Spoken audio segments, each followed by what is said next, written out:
Bonjour à tous, aujourd'hui je vais vous présenter la caméra thermique 872 de Testo. Cette caméra est optimale pour les applications visant l'entretien quotidien et l'installation dans une entreprise artisanale ou industrielle. C'est un outil rapide, simple et fiable pour l'entretien et la détection de vis. Cet appareil est constitué de seulement 4 boutons. 3 boutons poussoirs dont un qui est directionnel et une gâchette située en dessous du manche pour saisir des photos comme ceci. Je pourrais revoir ma photo dans la galerie d'images. En appuyant sur le bouton OK, le menu de la caméra apparaît et propose une liste de registres. Dans Configuration, vous pouvez modifier soit les paramètres généraux, à savoir l'heure, la langue, les unités, soit les paramètres spécifiques, tels que la super résolution, qui permet de doubler la taille du capteur pour une meilleure précision, ou encore les conditions ambiantes que l'on peut changer selon la mesure que l'on veut effectuer. Connectivité permet de relier la caméra à l'application de Testo sur smartphone via le Wi-Fi, ce qui permet de générer des rapports rapidement. Et connecter les appareils compatibles avec la caméra par Bluetooth. Type d'image permet de passer de l'IR au visible facilement. Palette sert à changer le style de couleur lorsque vous utilisez la caméra. Une modification plus rapide est possible en utilisant les flèches directionnelles haut et bas de la caméra à l'aide du bouton central.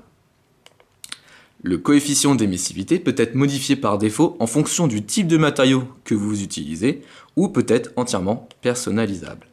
Dans Échelle, vous pouvez modifier votre limite d'utilisation pour l'acquisition de points de mesure en fonction du domaine de température que vous avez choisi.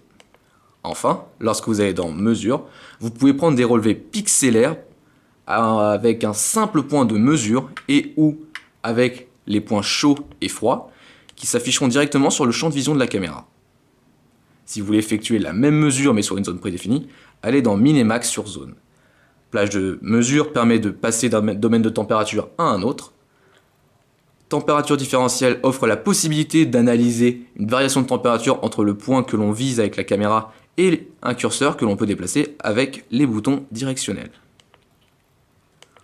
Enfin, vous avez l'IFOV de la caméra qui est en fait la résolution spatiale. C'est un outil qui permet d'améliorer davantage l'information reçue par la caméra, donc ça améliore la précision de la mesure.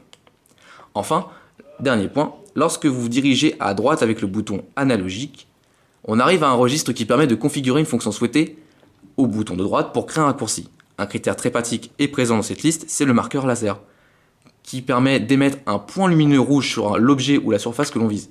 Cette option est intéressante, puisqu'au-delà de savoir où l'on vise avec la caméra à l'aide du laser, eh bien, celle-ci peut mesurer la valeur du point ou la valeur de l'endroit où se situe le laser. Donc, si je vise en haut du radiateur, la température va s'afficher sur la caméra. Voilà, c'est la fin de cette présentation sur la caméra 872 de Testo. Je vous invite à regarder la dernière vidéo de cet appareil où je vous expliquerai comment travailler sur les images que vous avez prises avec la caméra sur le logiciel d'acquisition de Testo.